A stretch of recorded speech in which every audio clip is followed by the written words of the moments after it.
need to create, as Funke will say, we need to create that enabling environment. And as Grace has said, when you invite people and it's time to dance, who is going to make the party fun? Who is going to create, get people to come to the dance floor? It's all of us.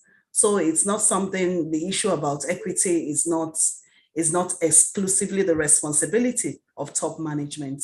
It's also the responsibility of the line managers, of HR in our processes, line managers in managing the teams they are working with. And then even the top management in the type of policies and the types of ratifications they give when it comes to the issue about equity and inclusion in the firm. I think that when this topic came up, I was saying to my team that we really have a lot to do when it comes to the issue about inclusion in the workplace, because there are lots of things that need to change in terms of how we manage people and how we make people feel whole, feel included, feel part. Because, I mean, you must agree with me that employees spend most of their time in the workplace. So if you don't drive an inclusive workplace, then how can you help your employees to thrive, and how can they feel engaged? That's my view. So for me, is that the issue about equity is a systemic issue which needs to be addressed, and it's the responsibility of all of us, including the top management, line managers, as well as HR in driving it. Thank you. 100%, Gloria. Everybody needs to be involved, all hands on deck in driving that agenda. Thank you so much. Gloria, Julia, this question comes to you. What are the key elements or components of an equity agenda for an organization? What exactly should organizations be putting on the table? And I know Thank you very much. Can you hear me? Great, we can. Yeah, sorry, my camera has to remain off because I'm using it's okay. A different sort of device. Okay. Thank you, Gloria. Thank you, Funke. Thank you, Grace. I, again, love the simplicity with which we have tabled this matter, because it then builds a very solid foundation. So in the real sense of it, how do we bring it to life, which is, how do we translate all that we've learned from the last three, panelists? How should organizations translate it into focus areas? If I hold on to the analogy of the dance floor, equity is ensuring that everybody can come to the dance floor. So imagine different categories of people. People who are great dancers and will have no qualms about getting on the dance floor. People who are new dancers, they love dancing, but they are really, really bad at dancing, right? You want to create a dance floor experience where they are not limited by where they are in terms of their dancing skills, right? You want to create an environment where there's something along the way that helps them to be at their best, to be courageous, and to have the fun. I think it was someone that said that they dance like no one is watching. Those are the sort of things you want to look at. Now, in the workplace, what does it mean? We're talking about equity of access. How do you ensure that everyone has the right access to prospect, access to progression, access to opportunities for them to grow? How do we create an ecosystem where somebody does not feel, because I'm young, I cannot aim for the stars, or because I'm a single mother, you know what, though I have the skills, but I'm not going to put my hand up for that promotion. Or even because I'm a single dad, right? Because I have certain limitations, I'm not going to put my hand up. So how do we create that access for people, irrespective of where they are in the spectrum? They know that they have the right support. They know that the opportunity is there for them. All they need to do is to key into it. The second agenda item that the organization should be looking at is, when you've given people access, how do you ensure that it's equitable reward for the work that they bring to the table? Now, in the West, right, there is a belief that, and it's true because research, proves it, that women tend to be paid, lower compensation than men for the same role. And the reason is very simple. We usually sell ourselves short as women. We are probably not, that aggressive or that assertive when it comes to negotiating our compensation. The men do not leave prisoners. They are very good. So you have a man starting with a very strong baseline and it continues. But can organizations also do periodic audits of compensation to say, are we being fair? Are we paying people doing the same job, the same level of compensation? Now, it's not just gender fairness in compensation, it's also value fairness. Because there are instances where people are bringing significantly more value, but it's not translating into how we compensate or reward them. So compensation is another area or element of equity that organizations should be looking at and really focusing on. The third thing I want to talk about is then looking at the overall, right? So we've spoken about access to opportunities, access to growth, access to compensation. The third thing is even access to the party. Don't forget, you can only get to the dance floor if you go to the party at all.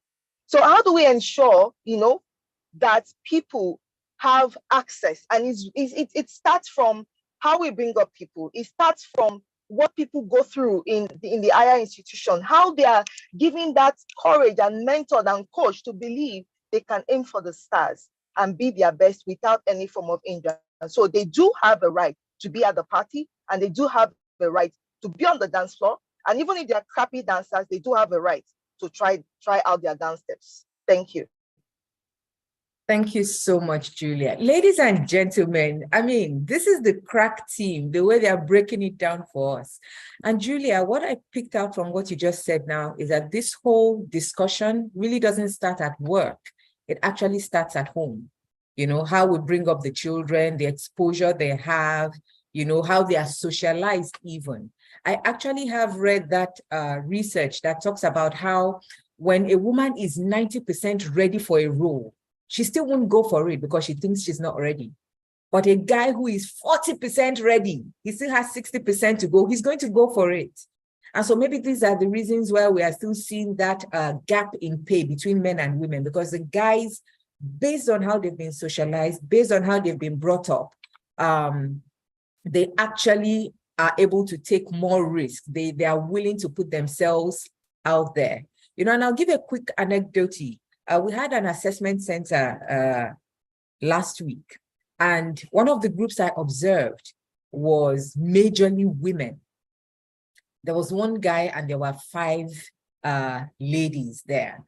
And it was interesting to see how the dynamics played out. Because when the lady stepped in, the person who then became sort of the de facto leader, she said, okay, you know what, we have the questions. Let's just go around and answer each question. I have seen assessment centers where there are more men, and it doesn't go that way. Everybody just jumps in and, everybody is trying to take over the discussion. So for me, it was really interesting to see the dynamics of when there are more women and when there are more men in a group. So Julia, thank you so much for bringing that up. I'm going to bring a question. I think we can answer a quick question from the Q&A. And the question is, does organizational integrity have anything to do with equity? And I'm throwing this open to any member of our panelists. Does organizational integrity have anything to do with equity? Okay, I'd like to take that on. Okay. I like integrity. So what is organizational integrity to start with? Organizational integrity is about, an organization saying one thing and doing the same thing. So doing what it says it's going to do. So if an organization puts out, these are our core values, the organization goes ahead to live the core values of the organization. If an organization says in the people and culture, HR policies, career progression opportunities are equitable, and we're an equal opportunity employer of labor, it actually is the employee experience. So that is organizational integrity. The organization lives up to its commitment, to its stakeholders around its ecosystem. So I can imagine that, I can predict the organization is predictable in the manner in which it engages the stakeholders. Now, back to the question, does organizational integrity have anything to do with equity in the workplace? The answer is yes, because if an organization lays claim to everything equity, in other words, this is our dance floor, it is open to everyone, young, old, male, female, disabled, ethnicity agnostic. It doesn't matter where you're from. It doesn't matter what the color of your skin is. It doesn't matter what gender you are. You can rise to the top. We're an organization that enables our employees bring the best versions of themselves to the workplace and find expression. Now, the question is, do the employees experience the organization in that manner? That is organizational integrity. So to be honest, as people and culture professionals, we can tell that organizational integrity has to do with everything, to be honest. It sums up the employee experience, it sums up even the customer experience, because employee experience, sort of influences very strongly your customer experience. So what does the organization stand for? Is that what we experience the organization as? So when the organization says we're an equal, so let's zoom into equity. We're an equal opportunity employer. We allow you to advance to the farthest. Are the people and culture, HR practices deliberate enough to bring this phrase or this commitment or this people promise into reality? That's the question we need to answer. From attraction all the way to exit, are there deliberate touch points? Because it's not just going to happen by itself, because difference is invariably, as obvious as it is somewhat more difficult to acknowledge. So there's a point of difference. We all bring a point of difference to the table. Innocent is male. We are female. We all wear glasses. Tutu is not wearing a pair of glasses. Difference is very easy to notice. It's very obvious. Oh, someone is disabled, but it's more difficult to acknowledge, to accommodate, and to provide for. I mean, there are people, everyone has a special need. I wear a pair of glasses like my colleagues on today, which means that we would need a little more effort if our glasses are off. So if we have to relate without a pair of glasses, somebody has got to make whatever it is more legible so that we can pick it from a distance. Down to the dance floor. The organization is the dance floor. The organization then has an organizational integrity when it makes sure that everybody gets a pass to the dance floor. So it's not by invitation only, and then the invitation is strictly assessed. Oh, you have to access the invitation by A, B, C, D. Now, don't get me wrong or us wrong. Meritocracy continues to be important. High-performing organizations will always defer to performance as a signal of merit. So this is not about to say to women or to, other diverse groups, you can underscore meritocracy or performance. No, but it's to say when all the boxes are ticked, is it equitable? In other words, can I get an invitation to the dance floor even when I'm 9 months pregnant? 9 months pregnant, can I get an invitation to the dance floor? And if the dress code then says I must wear a pair of jeans, is it comfortable for me at 9 months pregnancy? Can I come in my ball dress because I'm pregnant? Now, if it says that I must come in my stilettos, now the truth is, what if I'm uncomfortable wearing that because I've got some ankle issues, but I can come in a nice pair of shoes and I can be on the dance floor? Then when I get to the dance floor, do you get to does the DJ then, ensure that the music is embracing enough of diversity such that everyone can put up a good show? So it's not a case of, you can only excel on this dance floor if you know how to dance to rock music or you know how to dance to XYZ music. But when it gets into another frame, and then that, oh my God, it's secluded. Why did I come to this party? I only have to speak French to be able to get to the top. Now, it must be very obvious what the terms and standards are. So an organizational integrity means across the employee value chain, from hire to fire, it must be obvious. The equitable construct must be obvious. When you hire, is it obvious that it's equitable? When you promote, is it obvious? Do people understand why others are earning more than the others? Do people understand what it takes to rise to the next level of leadership? Do people understand what it takes to go on international assignment? Can I go when I'm pregnant? Stuff like that at every point of employee experience. The institution, to show that the organization has integrity, must be deliberate about curating this experience in an equitable manner. Thank you so much. Thank you so much. You know, as you were speaking, the phrase that kept coming to me was, without integrity, nothing works. Everything has to be built on integrity. Without integrity, nothing works. So thank you very much for that. And thank you for that question. It was a question I picked from the Q&A. So thank you for posting that question.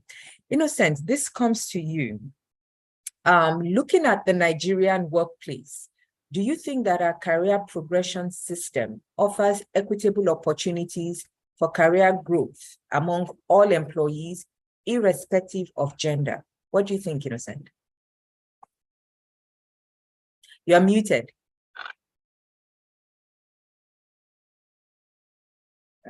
That's a trick we all play on ourselves sometimes when we meet. There you are.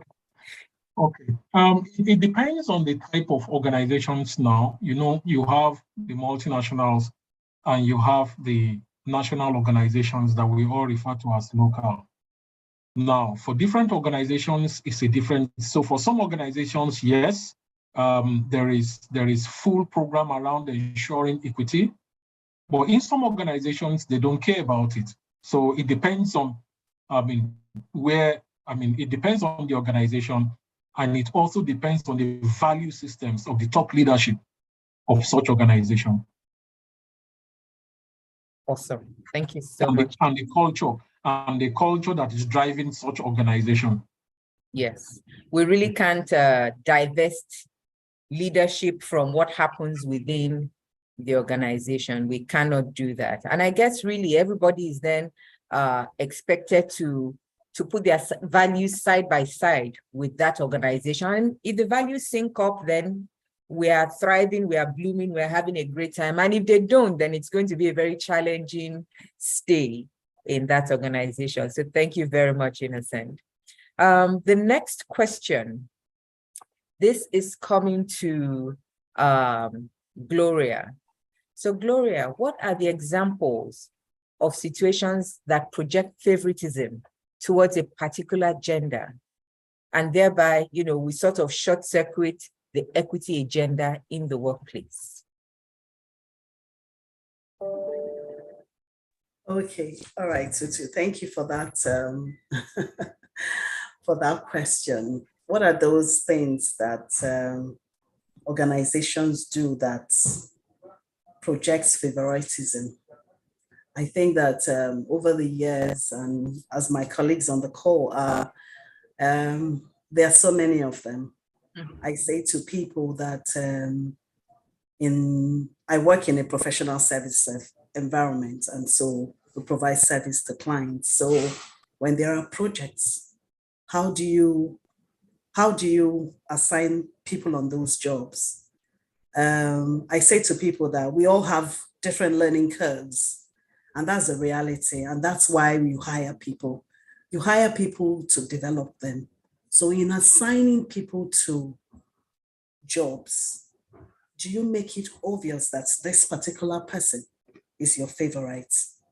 Because as individuals, we have to be very intentional, because sometimes our non-verbal cues that we give out in the course of a project, we don't really understand how much it impacts staff working with us.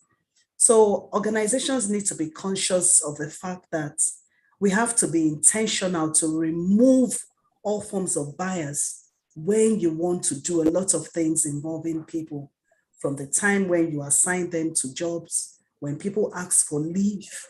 Do you have a tendency, or as little as vacation, if a male and female should request for vacation, do you go ahead to say, oh, well, because Tutu is my high-flying employee and he's asking for vacation at the same time with Gloria, who is probably an effective performer, I would automatically give the vacation first to Tutu.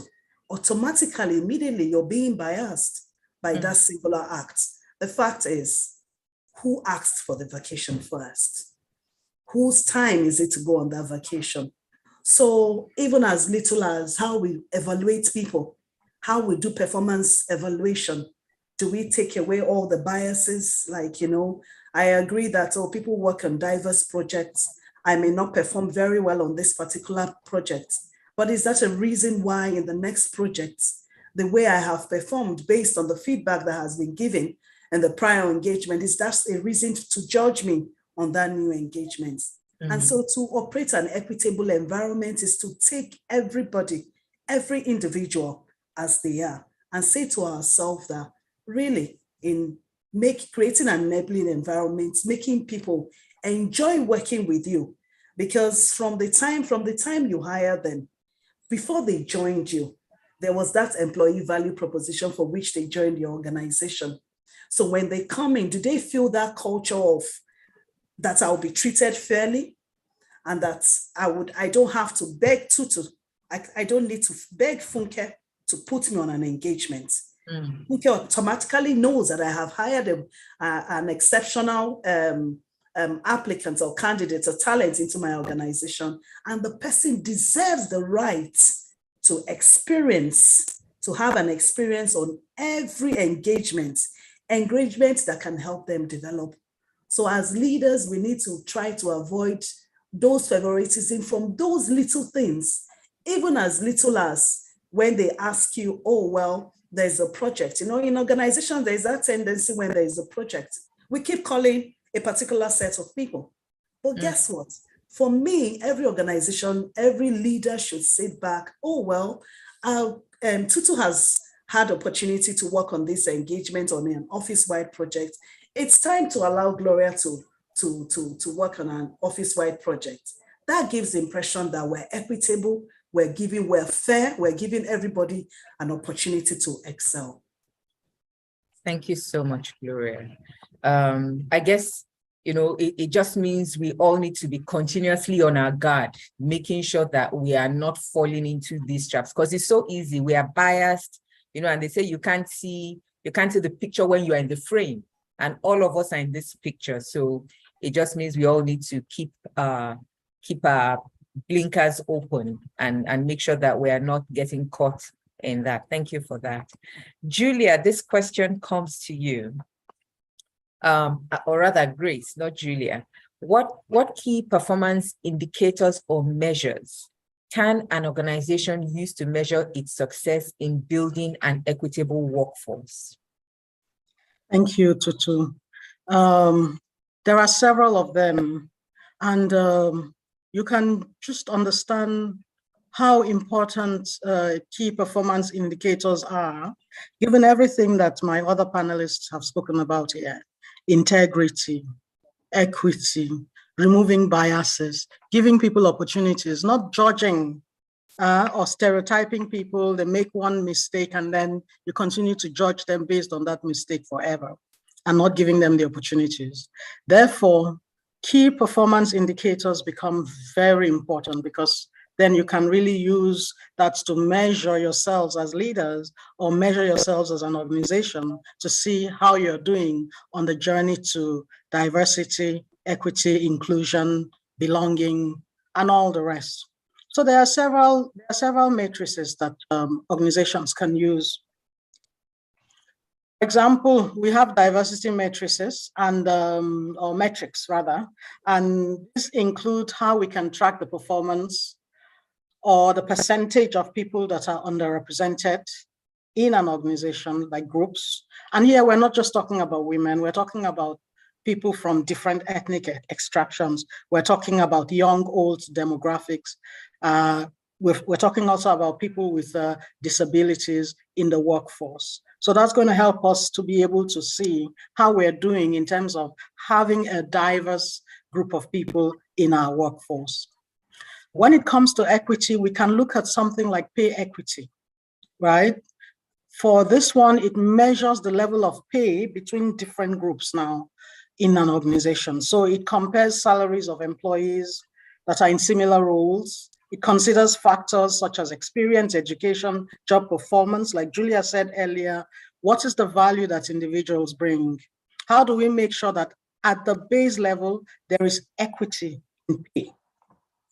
And beyond that, how do you then make sure that if somebody is bringing in more value, that individual can be rewarded for the added value that they bring, and it is clear to everyone why this individual is getting more than others. And when it comes to pay equity too, there are actually studies or surveys that are done by independent companies to really test an organization's pay equity. Equal pay for equal work, for example. So in my organization, that's one of the surveys that's done, and it's done by an external organization to kind of see where you are as an equal pay opportunity company, so to speak. We also have the employee engagement. Employee engagement is a very good yardstick to also measure level of employee satisfaction, hearing from the employees themselves and their commitments to see how they are feeling, what they think, how they perceive the processes, the policies, and things that the organization puts out there, whether these things resonate with them or not, whether indeed the experience that they get or the organization wants them to get, they're really getting it. So surveys, feedbacks, retention rates, net promoter score, all of these things help. We also have the employee turnover rate. That helps us to see just how often people are leaving us and what is the reason that these people leave the organization. Okay, could it be because of diversity issues, equity issues, not feeling that they have equal opportunity as others to raise their hands for opportunities or to get that promotion, or even to be given the proper feedback that they need so that they can grow and unlock their potential.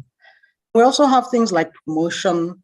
We also have other indicators like how many females do you have in senior management position? Or setting targets for yourself, for example, to say, how many females do you want to have in a particular position by a particular year? In my organization, for example, one of the things that we've done, we set a bold ambition for ourselves a couple of years ago because we realized that being in the kind of organization that we are, women are fewer. We have just about 13% of women in my organization. And this is an organization that is so old, right? But because it's a manufacturing company, it has not been so attractive.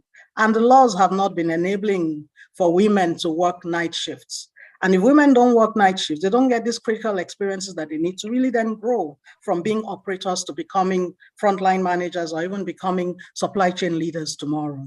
So what we've done is to say at some point, the women just fizzle out. They come in at the entry point, but at the mid-level, they fizzle out. And then you don't even find them to go to the high level. So we set a bold ambition for ourselves to say, we have to have a certain percentage of women at senior management level. And every year we have to be measuring that. So what do we need to do then to make sure that we can get these women at senior management level?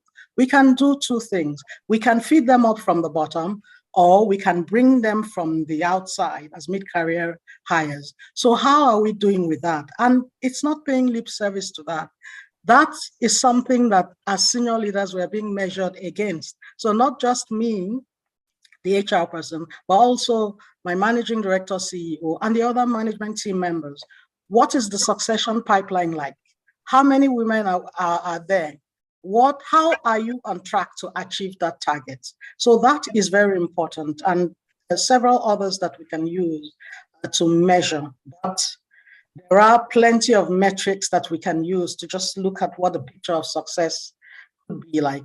And key, I would say then, not just have these and tick the box, is integrity, leadership, all of these things that Funke and Gloria and Julia have been talking about. So at the end of the day, they are all interconnected, interwoven together. Almost one cannot exist without the other. Thank you. Thank you so much, Grace. And, listening to you, what was present for me was organizations need to be very clear as to what their parameters are going to be. Like we say, you can't measure what you don't, you can't improve what you can't measure. Or even manage, yeah. Exactly. So your parameters were really clear and it would be easy to check at the end of the day, where are we at on this thing. So thank you so much. I'm going to ask the team, we have a poll, if the poll is ready.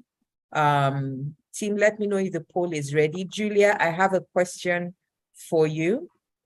And the question is, how can HR get members of the leadership team to embrace the equity agenda? Because sometimes unfortunately, the pushback actually comes from the top, you know, and so, and from people we believe should know better. So what can we do to ensure that the leadership team is, they buy into the equity agenda? Okay, thank you, Tutu. I think that the first thing that came to mind when I saw this question is, and my fellow panelists have alluded to it. I think Gloria was one who spoke to it, that equity is everybody's responsibility. It's not an HR responsibility, right? If you don't drive it from the top, if you don't infuse it as part of your DNA, and Grace spoke to even what you measure, the kind of matrices you have, and how you're holding leadership accountable for those matrices will get you to where you want to get to. But when the glue is not there, you're not going to achieve what you want to achieve. Now, going back to the question, I know that McKinsey carried out a survey a few years ago, and some of that research was what I used on a different research, and it was very profound. And this was what came out, that look, let's look at enterprise and businesses, for example. You are either providing a service or you are selling products, right? Now, for some products that are usually procured by certain genders, you find that in some of those organizations, you don't have that gender, you don't have the female gender represented, but they are the ones who buy, for example, they're the ones who buy diapers, right? Mothers, women are the ones who will go and shop. How are you getting their insight into, number one, your design of the product, your specifications? And Funke spoke about the value of equity and innovation. That's the linkages between equity, innovation, and creativity. It's very valuable. Now, they carried out this research and they found out that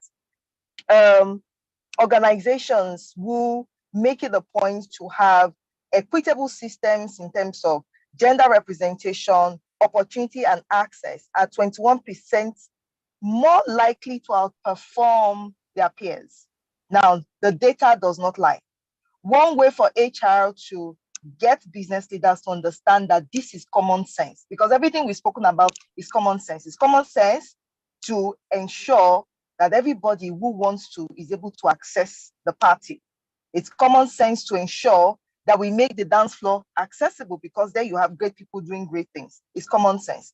But sometimes for common sense to be activated and to be unleashed in the way that people will see the value of the common sense and how it connects to where they want to get to, you need to show them data. So one of the things that we need to do is to leverage data. You know, the research is there, the analysis is there, it's quite, available. Let's leverage it to have a conversation. That's number one. Number two is, when you have to tell a story, sometimes you need to be the story. You need to be the story.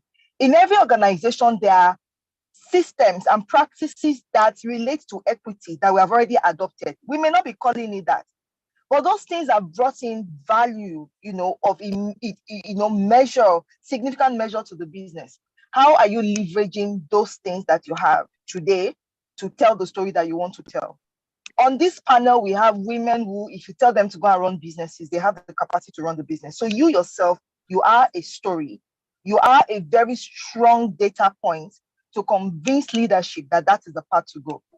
A few years ago, when I needed to drive a certain change in my organization, and I looked at my demography, my leaders were pretty much set in their ways. It would be a bit more difficult to convince them. But I felt that, look, the middle layer, they were still malleable, right? They were quite tactile. So if I work on them, I would begin to change the mindset of the people that were at my own level. And that was exactly what I did. So another thing that you could do is, if you can't, get the other people, your colleagues, to see the vision, begin to do something with the next generation. And that next generation, the value of what you bring to the table will also tell, a very, very strong story. So in summary, equity is everybody's responsibility. But in instances where we need to drive that awareness, there are, several things we can do. Leverage data, use stories that are currently available. You are a data point and a potential story that you could also use, and then leverage, other people within the ecosystem that you could use to make that impact. Thank you. Awesome, Julia. Thank you so much for that. I loved "You Are a Story." That is tweetable. That's hashtagable. You know, you are a story. And I also love the point about if you think you can't work with the people at the top, who are the next set of people you can work with. So there's never a time when we are stuck, basically. There's always something to do. There's a way we can wriggle and maneuver and find a way around whatever it is. So thank you very much for that. And as we are coming to a close, I want to ask Funke and Innocent this question. And I'd love for everyone else to go ahead and put in the chat now, not in the Q&A.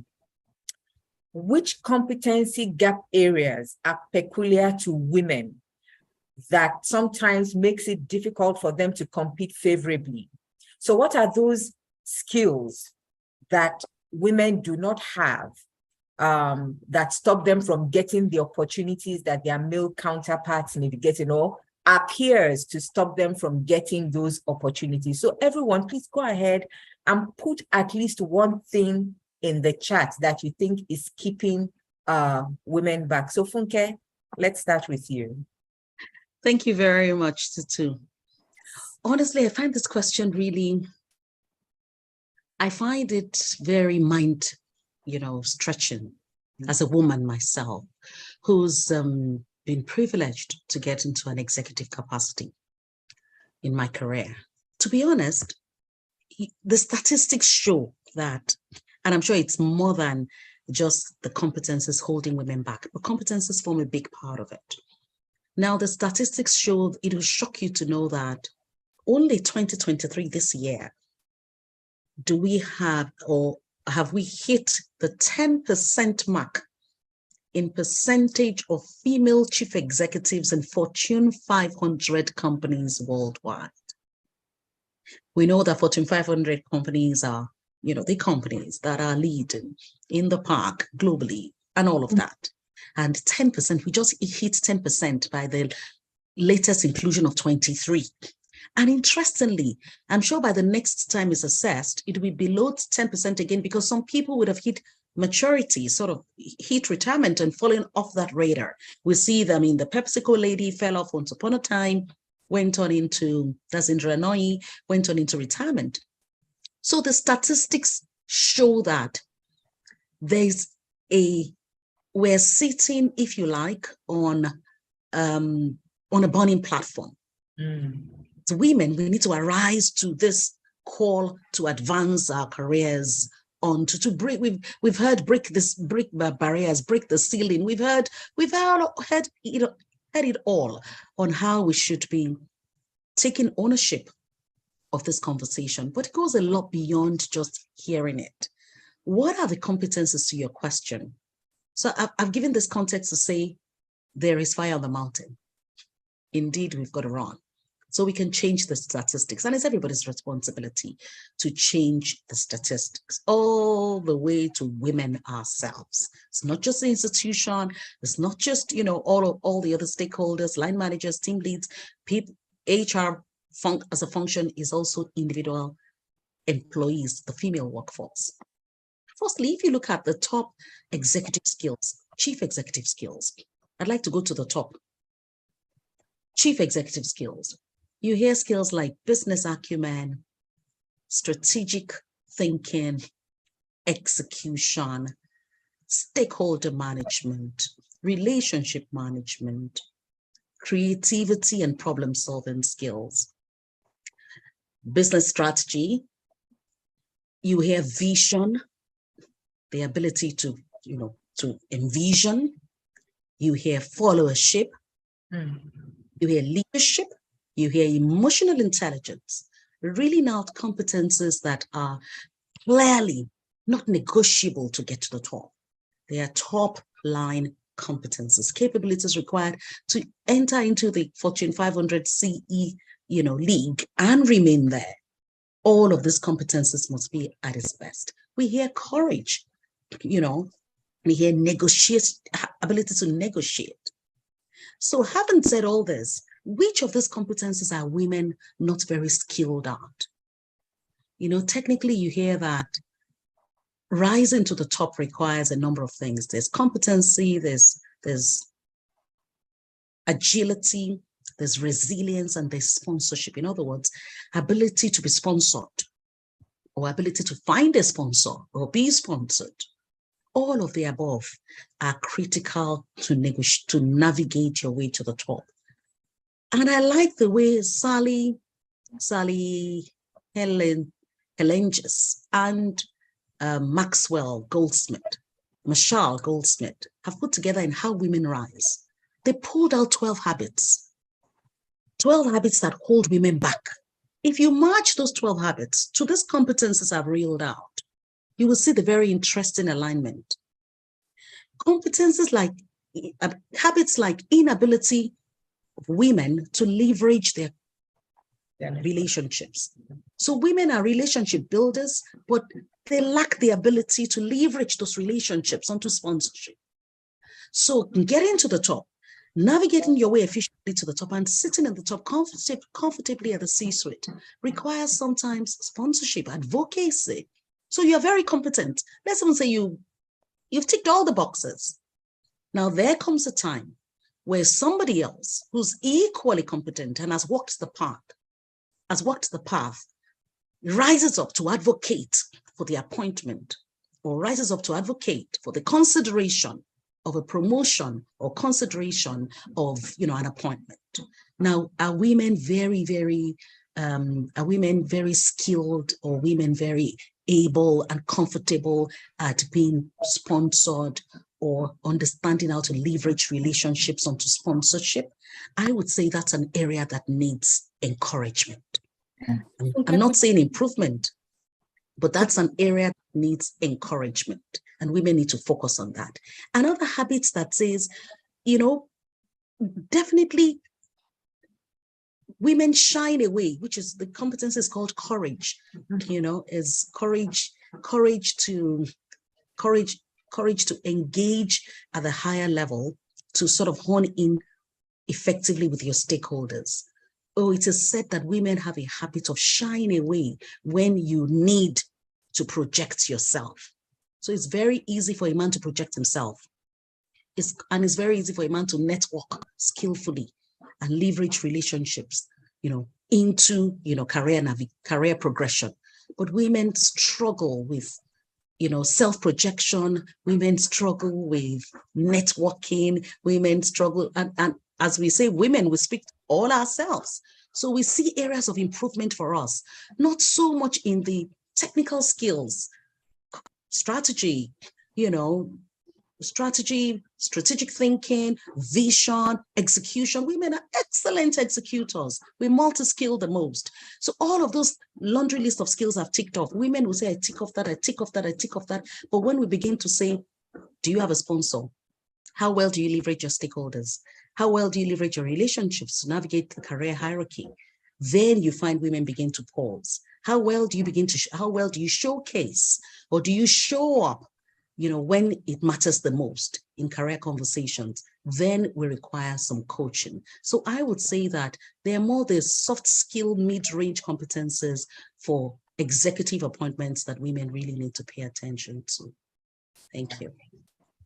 Awesome. Thank you so much, Funke. I loved that graphic you painted, that we are on a burning platform, and that is definitely a call to action in terms of just, there's a lot to be done. There's a lot of work to be done. You spoke a lot about sponsorship. Now, that may be a new term for some people, so if you could just tell us a little bit about the difference between sponsorship and mentorship, just in a minute or two. Okay, thanks very much. So a mentor is someone who's walked the path before, who you would usually approach and request for support to show you the way, okay? Who you would usually, look up to for advice, for counsel, for coaching, a pair of hand consultant to help hold your hands to say, this is the way, the way to go, and this is the way not to go in achieving your career aspirations. That's a mentor. Now, a sponsor is typically, in an operational term, an advocate who is who's confident of your capabilities, confident of your character and who is positioned, okay, positioned effectively to engage in dialogue or discourse that could influence or that could sort of open the door for your aspirations. So sometimes sponsors are placed within your organizations, at other times sponsors are placed in in the industry or outside of your ecosystem. You have identified this is, some sponsors are typically sometimes identified by, individuals themselves have identified this person could typically, advocate as may be required. And therefore there's an engagement. Other times, sponsorship is somewhat by default.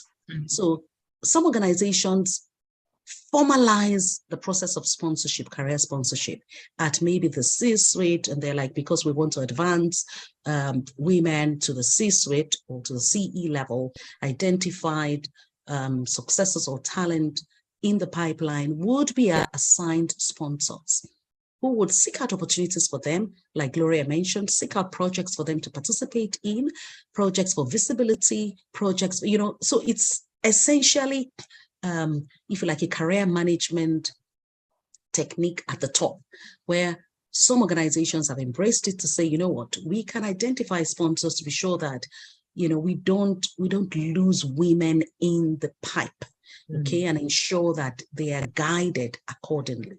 So technically, sponsorship is as simple as that. Career sponsorship is as simple as that. Fantastic. Thank you so much, Funke. Everyone, the poll is up. We have about 43 people who have taken the poll. We would love for everyone to please take the poll just so that we get a sense of what everybody's thoughts are on these gaps. So please take a minute now and click on your own answer to that question. Innocent, over to you. Yeah, I think Funke has exhaustively covered, a lot of things that needs to be spoken about. Maybe I just add a few things to what she has said. Women need to know how to find their strength and their leader within. See, women need to be able to explore they need to know how to explore the confidence gap and how to supercharge their own network. Women have so much network, but they don't sufficiently use their network. So women need to know how to supercharge their own network to be able to maximize those network to their advantage. They need to understand how to sell or elevate their value to be able to connect at the right level. Personal branding, brand identity, building personal brands, as well as shaping their brand and personal brand communication is also, something that is very, very important for women to begin to look at, right now. Influencing their career and stakeholder engagement. I know Funke talked about this, how to engage their stakeholder in influencing their career and stakeholder engagement that goes with it. And women also need to conquer their self-doubt, knowing how to stay poised under pressure, emitting self-assurance, and speaking with confidence. Yeah. And of course, every woman needs to know how to fail forward. What do I mean by this? I'm saying how to navigate uncharted waters and how to actually manage their reaction to change. Yeah. Extremely important. This is one area where women sometimes they shy away from. And of course, to data analytics for business leadership those are some of the additional competencies that I would just like to bring to the table that every woman must be aware of, and you must consciously work towards it to build that capacity and to close any gap that anyone may have in that area. Thank you, Tutu. Thank you so much, Innocent. And with that, I'm going to go ahead and share something, but I just wanted to hear from Julia, from Grace, and from Gloria. What do you think are special development initiatives that are critical for preparing women to take on critical leadership roles? I'm just, if anyone would like to share on that, I would love to hear Okay. Yeah. Okay. Julia, you go. Okay, thank you, Grace. So I'm going to come from the perspective that when you're talking about technical, the women already have the technical skills and capabilities for opportunities. What's missing are some of those things that Funke and Innocent already spoke about. But critical is even the confidence, right? To put their hands up. Usually for women, we want to be 100%. And the thing is, really, you don't need to be 100%. You don't need to be perfect to be able to do the job. So how do we help women to build confidence? Because I think that really is the core for a lot of women. We feel because we are caregivers, we are moms, we are spouses, we cannot succeed in other areas. We feel that the men, society has sort of designed them to be able to do these things and we can't. It's a fallacy and it's very, very untrue. Now, how do we help women? One of the ways we help women is what Funke alluded to around sponsorship and mentoring, having developmental programs where you have other women or even some men and holding women and helping them to navigate their careers and being there for them, coaching them, mentoring them, and also creating opportunities for them, which is what the sponsors do. The second thing is to be very clear in terms of how the women come into the organization and start really sowing the seed of what they can do, sowing the seed of the opportunities that is available, because sometimes some women just don't know. They don't know that they can aspire. So organizations need to help women by really telling them you can aspire. And this is the sort of support system that we have available to you. And I'll quickly speak to what we do in my organization and I'll hand over to Grace. What we've done is we've realized this bit around confidence. We have local female leadership development program. And what we're doing is dealing with that, that imposter syndrome, dealing with that view that I cannot do it, using literature, connecting with women who have gone ahead, women who have walked the path, and bringing them together also to help themselves see that they can do this. Anyone who goes through that program is transformed. And then they can go to the next step, which is an international program. And we call it Women in Leadership Program. We have 2 levels of those programs. And the idea is once you are identified as a talent within the organization, we want to help you. We want to ensure that we are connecting you with the right sponsors. We are connecting you with the right opportunities. We are enabling you to be your best at every point in time. And we're working along with you on how that journey, as a woman that my organization has got my back. So those are the things that we do. Once you're able to address the issue of confidence, right? Assuming that competence is properly taken care of already, the women should be able to get to the pinnacle of where they have the potential to be. I hand over to Grace. Awesome. Thank you, Julia. Thank you. Just to say that competence is even not an issue as far as women are concerned. The statistics that I have in my organization show that when we put men and women pound for pound, the women always are heads and shoulders above the men. They get more promotions, they're more in the talent pool. The problem is finding the numbers, finding the many women. But we see that when women are given the opportunity, they take advantage of that opportunity and they run with it. And similar to Julia, we have several programs in my organization that help women really build that confidence, help women to be able to navigate these uncharted waters, and particularly help women to overcome that imposter syndrome that they always have. So we have what we call Women Interactive Network. We have it both at the local level and at the international level. And what we see that is very important in making these things a success is how we include men in the programs. So we have programs that are for women, but we make sure that men are part of it and they help to co-create, because it's very important to really look at this problem from the eyes of the men and to help the men to deal with these problems, because in a way, over time, we can say that they've been the ones that have caused this problem. Well, the society has enabled it that way.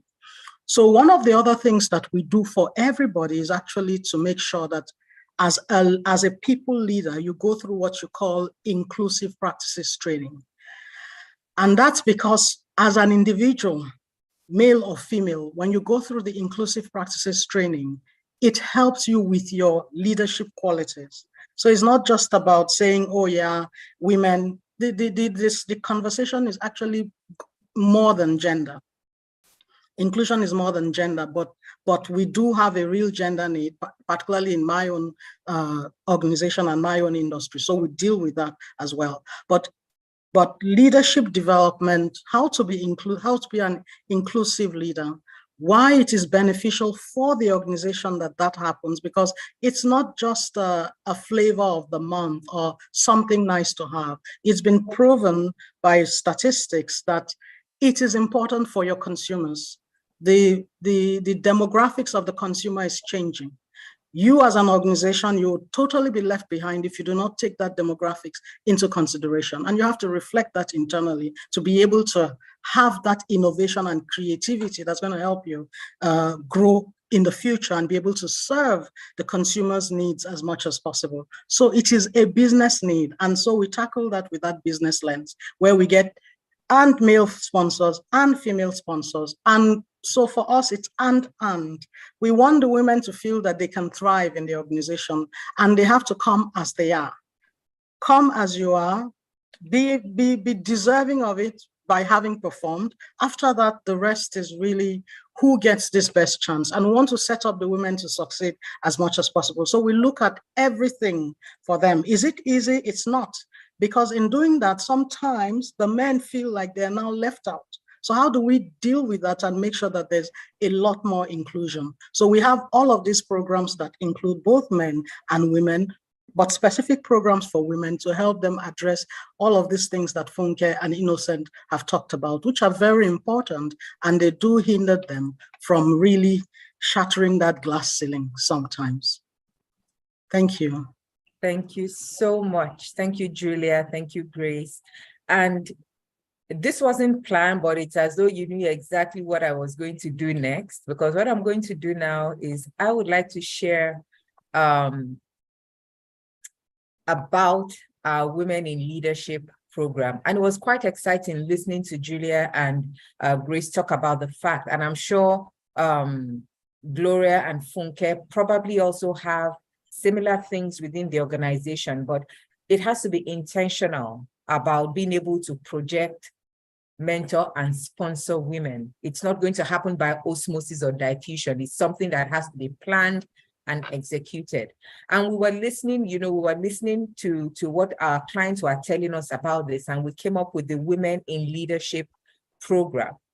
And it was interesting when Funke was speaking, she actually mentioned some of these things, some of the competencies, and even in the chat, it was really interesting watching the chat roll and seeing what people were talking about, what are the gaps that women had.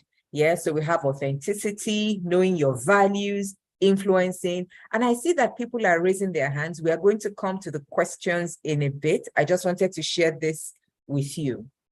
Knowing your values, inspiring others, managing relationships. That book, How Women Rise, talked about how women wanted to be competent, forgetting that they had a network to rely on, to leverage on, to call on, building your network, being financially savvy, having the courage to step up, to make mistakes, because you do learn from those mistakes. Women, we always want to have everything perfect before we step out, whereas the gentlemen just step out and they know that they can improvise as events unfold. And that is something that women also need to learn to do, be able to roll with the punches, be able to communicate in a way that people listen, earning trust, driving for results, managing your people for results, building your personal brand. And so these are the things that we cover in the Women in Leadership program. We help the women articulate their values, because like, remember we said, if the values don't sync, then Maybe that is what is causing stress, you know. So we'll help people elicit their values, communicate their authenticity, amplify their confidence and their influence, increase impact and memorability. They build their networks, they are able to rally their advocates. And remember, your sponsor is going to come from someone who is an advocate for you. Are you building yourself up in a way that people really want to spend their sponsorship currency on you? And if you're somebody who is, you know, within top leadership in any organization, are you helping your women build themselves up that way, such that the sponsors within the organization are willing to spend that money on the women within the organization? We help them develop a strategy for minimizing or managing risk. They become bold and ask for the next step. You know, they are not just waiting. They're not just waiting for things to happen, for it to land. Oh, my job will speak for me. No, they actually take charge of what is happening in their careers. They become the authors. You know, they are the one crafting their next steps and what it is that they want to do. And organizations see good returns. I mean, it was great to hear Grace talk about how when you put the men and the women head for head, the women are able to hold their own. And we've seen this time and again. But where are the opportunities, you know, such that more women are able to step up to the plate? And so the program has been put together in a way that, you know, it's modular. We come together weekly, monthly, and we address something. So people go through a module, they go away, they practice it, so that by the time we are meeting again, there are stories to share. There are wins that can be shared. We look at leading like a girl, you know. We're in a very male-centric society. And sometimes women feel they have to do things like men. And there's a space for all of that, but there's also a space for leveraging your own style, as it were. Declaring your brand. Yes, we look at all of that. We look at influencing your career. How do you take charge of that? Radiating confidence, failing forward, because there will be fails. But as long as people learn, then it's really not a failure, it's feedback, and we're able to do better. Supercharging your network. You know, there are diamonds in our networks that we are not able to mine simply because we don't want to ask, we don't want to be a bother, we don't want to be seen as disturbing people. Yes, strategic planning and execution, systems thinking, creative thinking, problem solving and decision making, business and commercial acumen. You know, at the end of the day, we still need to be able to speak the language of the business. We still need to be able to understand, you know, how things impact the business. Financial acumen, data analytics for business leadership. So these are all the things that we cover, you know, on that program. And we have your details. However, if you want to, if you would be interested in getting information about this program when it's going to kick off, please go ahead and drop your email in the chat so that we can let you know when we're going to be running this program. Whether and we're going to be able to take quite a limited number of people. So it's not going to be this huge, you know, very packed program. It's going to be a very high touch program. It's going to be a very, you know, it's a combination of coaching, training, mentoring. We are going to be getting people who are going to be acting as mentors and coaches and trainers. And so it's something that is going to be quite limited in the number of people who will be able to access it. But never fear, we will be able to run multiple streams of the program, but we just want to keep it intimate so that we really get to know the women on the call. We get to know how to help them, what are their peculiar challenges. And at the end of the program, you know, everyone is going to be talking about the wins that they've had. So at this point in time, I'm going to ask, I'm going to be looking into the Q&A now. I know we still have Gloria, we still have Innocent, we still have Julia for as long as we have her. I'm going to be going into the Q&A now so that we can take some of the questions that have been coming. And we might not be able to take all because I'm looking at the time as well. But let's do as much as we can in the time we have left. So let's see. some of the questions have already been answered. So let me look at this. My question is, how do we as HR professionals put in measures to eradicate unconscious biases? I think Grace really spoke extensively to that question. What is the difference, relationship between equity and equality? Who would like to take that? Innocent, Gloria, Julia?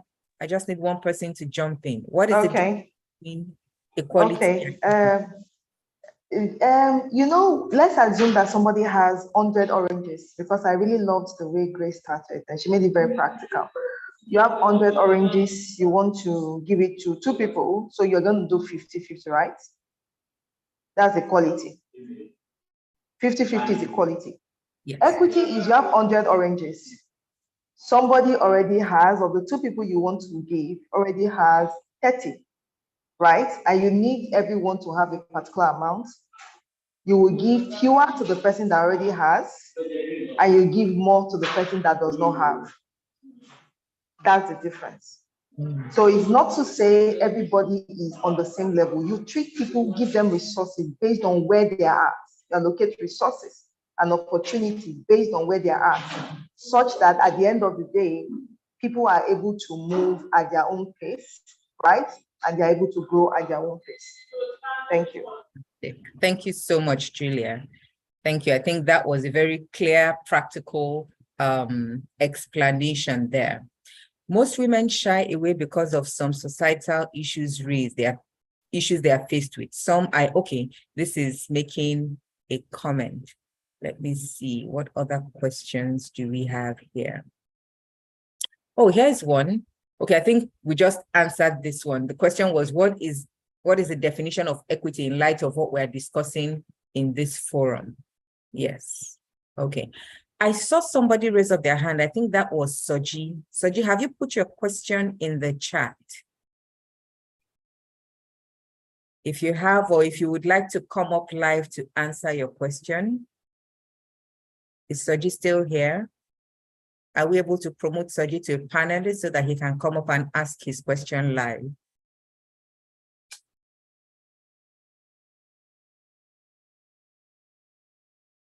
Otherwise, I see Hayatu's hand up. Oh, here we are. Soji is here. Soji, go ahead and ask your question. Hayatu's hand was up too, so can somebody also promote Hayatu? Soji, the floor is yours. Okay, yeah. All right, thank you very much, Tutu, and also the panelists, quite insightful.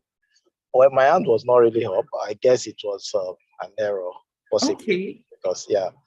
So I think I've really enjoyed myself throughout the session, though I'm not a lady, but I think some of the takeouts, I can easily, talk to my wife on some of those insights I've gotten, being a career person herself.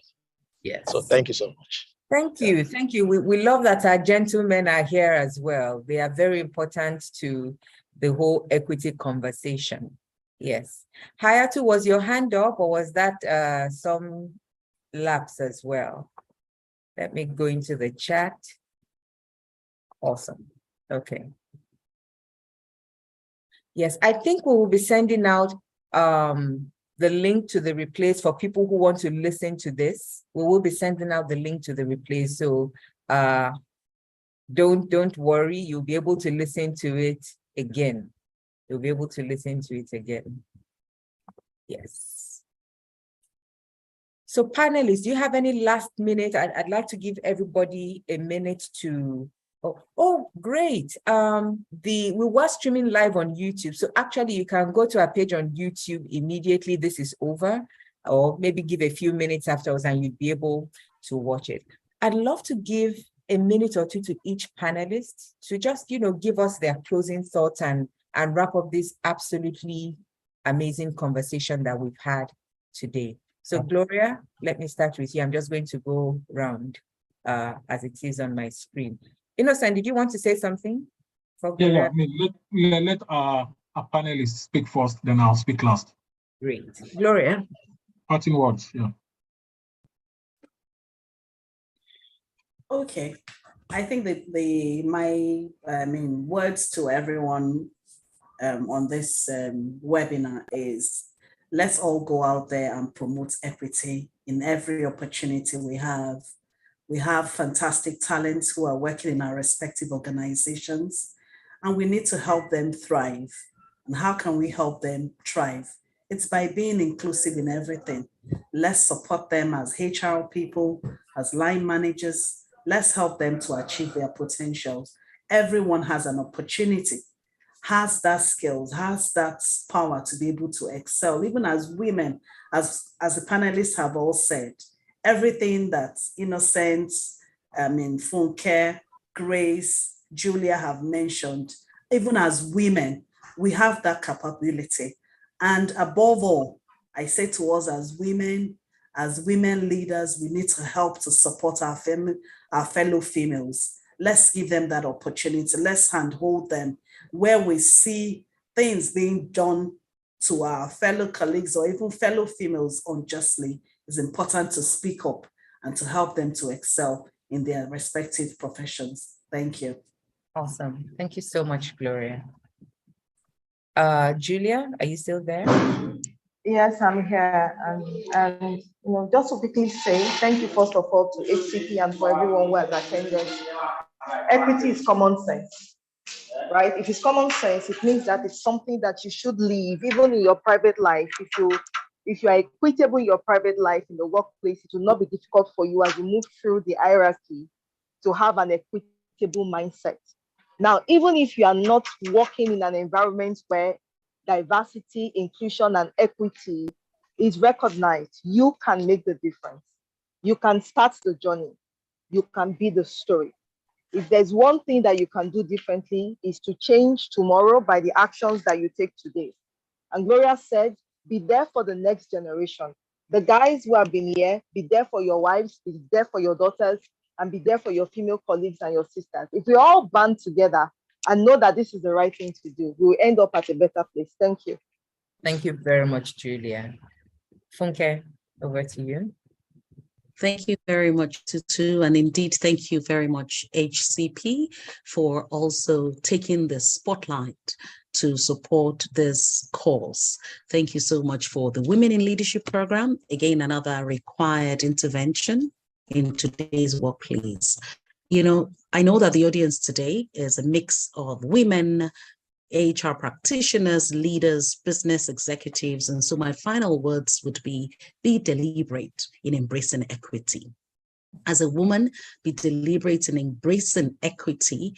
Take note of empowering habits and ensure that you support yourself with empowering habits and not continuously carry on. We shouldn't carry on in denial, believing that, look, I've achieved, and as a matter of fact, I don't need to pay attention to anything else to further attain in my career. So as a woman, please, let's pay attention to empowering habits to enable us navigate more seamlessly and skillfully across the career ladder. And as institutions, I would like to encourage us to be deliberate in embracing equity in the workplace by ensuring that we put in place deliberate processes, HR processes, HR systems, HR tools, support platforms that advance equity in the workplace. Across board, we need to do that. In my organization, we've got the Employee Assistance Program, which is a platform that enables every employee. It's not meant for just women. So male, female, but you are in need of psychological support. Remember, equity is about meeting everybody where they are. You're in need of psychological support. Mental wellness is a very important aspect of managing diversity and inclusion in the workplace. So I'd like to call that out to say, let's be deliberate about our workplace tools, workplace systems, that people can access without any force and with absolute utmost confidentiality, can access those tools. That is equity. That is embracing equity, meeting everyone where they are to ensure that they are supported to be availed of equal opportunities. Let's pull together our women. Let's be deliberate about enabling women support women. Again, in Stanbic IBTC,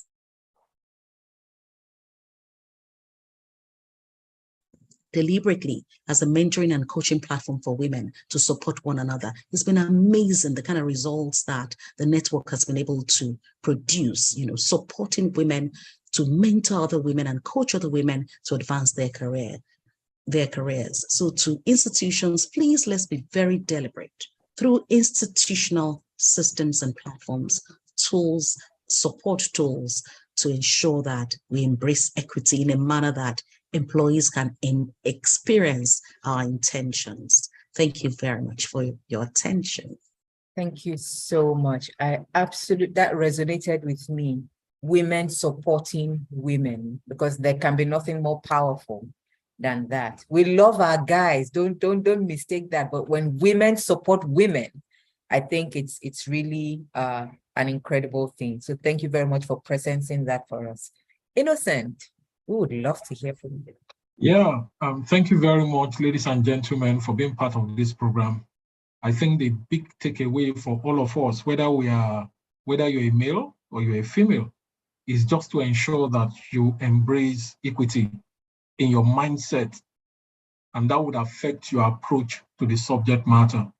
If all line managers can have equity as part of their DNA, it's very easy to be able to ensure that the work environment is a place that is driven by this concept. But if we have individuals that don't believe in it, then it becomes difficult to drive. So my last word would be, please, let's all embrace equity because of the value that equity brings to the system. It will enhance your talent attraction. People want to work in an environment where there is equity. It will enhance your talent retention. I'm speaking from the HR community right now. It helps in ensuring that motivation in the system, which will then translate into results and bottom line for the organization.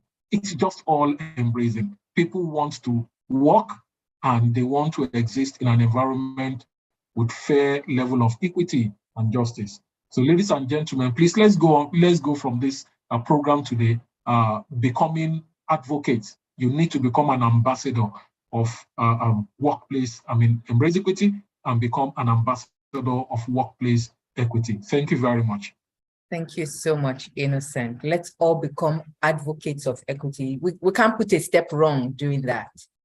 There can be no wrong, when everyone embraces equity. And with that, I would like to say thank you so much to our panelists. You really made this a touchstone conversation. I've been looking at the charts. Everyone has been expressing their thanks for a really much needed conversation. So thank you, Gloria. Thank you, Funke, Julia. Grace has had to go. We will reach out to her and thank her so much. Thank you, Innocent, our gracious host. And thank you, our participants, for sticking with us. Over 100 of you were here right up until the last minute. So thank you so much for staying with us and making this a really interactive session. We will be reaching out to you. We have all your emails. We will be reaching out to you. Have a wonderful day and a wonderful weekend ahead. Stay safe, everyone. Thank you.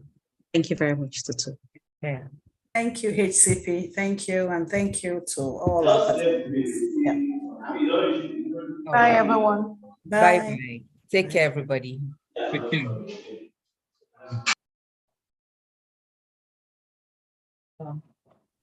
Thank you, everyone. Looking at the chat. Thank you so much, everybody.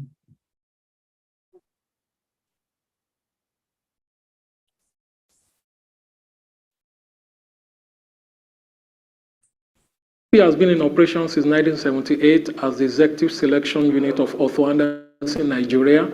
And in 2011, through a management buyout from KPMG, it became an independent entity known as Human Capital Partners. The right people, square pegs in square holes, are the backbone of any organization. And so, our mission, and we choose to accept it, is to provide excellent human capital services that enable our clients to succeed. As a leading HR consulting firm, we partner with clients from the private, public, and non-for-profit sector. We take our time to understand what our client would like to achieve, and we work with them to come up with the best workable solution. Today, We are the exclusive representative of a number of global brands for West Africa, like Development Dimensions International DDI, AdPlay, and TTRO. Let's partner with your organization for your talent success. Human Capital Partners. Talents. Us. HCP has been in operation since 1978 as the Executive Selection Unit of Arthur Andersen, Nigeria, and in 2011, through a management buyout from KP.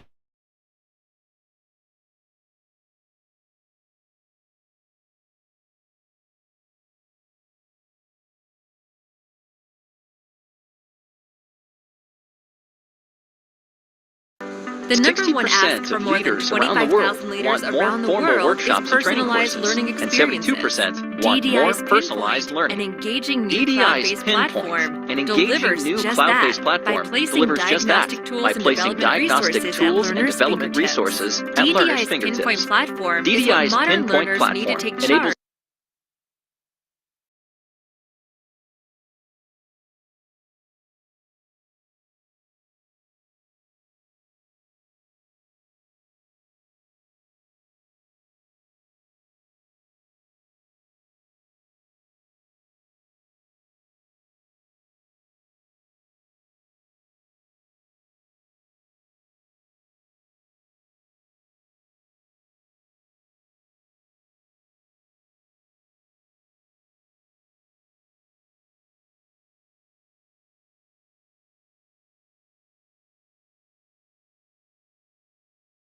The number one ask for more than 25,000 leaders around the world is personalized learning experiences. DDI's Pinpoint, an engaging new cloud-based platform, delivers just that by placing diagnostic tools and development resources at learners' fingertips. DDI's Pinpoint platform is what modern learners need to take charge of their own development. It's easy to access and easy to use. With DDI's Pinpoint, you get practical learning tools anytime, anywhere. Have a few minutes while you enjoy your latte? Capture your thoughts in a discussion planner.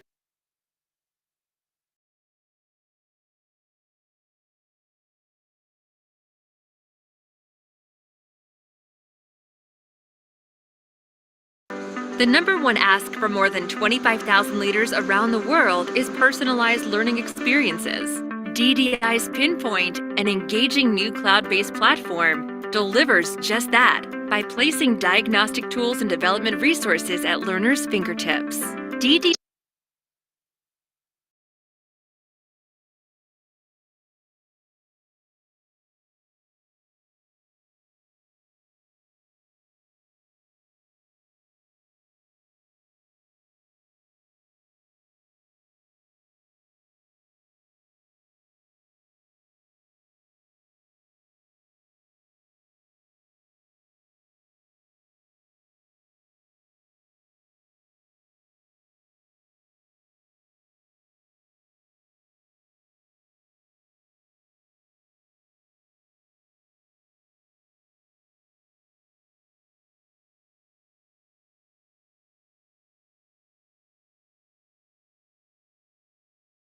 The number one ask for more than 25,000 leaders around the world is personalized learning experiences.